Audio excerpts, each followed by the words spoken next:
Hello mga kabarangay! It's me again, Daryl Landaya. You can call me Dar. It's DHAR. And for today's Pandar, it's Thursday. That means it's my duty day. Samahan niyo akong mag-duty sa Barangay Hall as Barangay Kagawad. Let's go!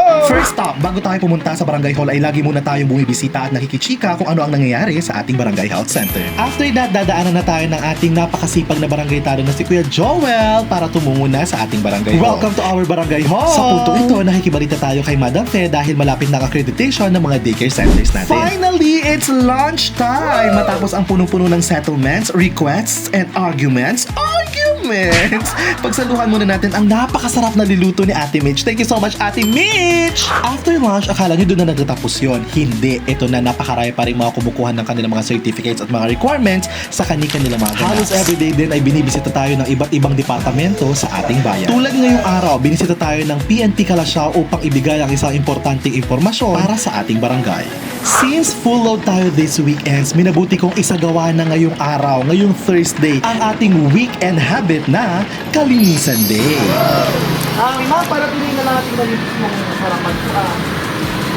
At dahil ang isa sa ating mga jurisdictions ay sa MacArthur Highway, napakarami nating mga businesses sa ating area. Kung kaya't, tinatanong kinakamusta kung nakahakot ba ng tama ang kanilang mga basura. And at the same time, pinapakiusapan natin sila na panatilihing maging malinis ang kanilang mga nasasakupan.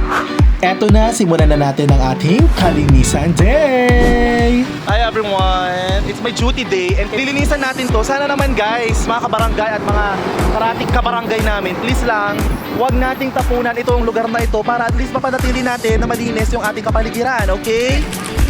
At para maisakatuparan ito ng mas maayos, ay humingi tayo ng tulong mula sa ating mga barangay health personnel kasama ang ating BHW President na si Mama Tarsila at syempre ang ating BHW member na si Tita Sam. Of course, kasama rin natin ang ating mga barangay tanod na si Kuya Joel. Diba sabi ko naman sa inyo kanina na napakasipag nitong si Kuya Joel, kaya naman kasama natin siya sa ating Kalinisan Day. Pagbabayarin kita, Mark. Hindi ako papayag na. Ang sarap-sarap ng buhay mo dyan sa kuha. Jeva, para talaga silang baliw. Pero normal talaga nila yan dahil yun sa panonood nila ng House of Lies ng GMA drama. Thank you so much, Sister Crystal Joy and Sister Angelina Andaya sa pagsama sa akin sa ating Kalinisan Day. Maraming salamat sa inyo. At dahil sa inyong walang pakundangan at walang sawang pangipagtulungan para sa ating Barangay Hall, talaga nga namang tanggapin ninyo ang isang certificate.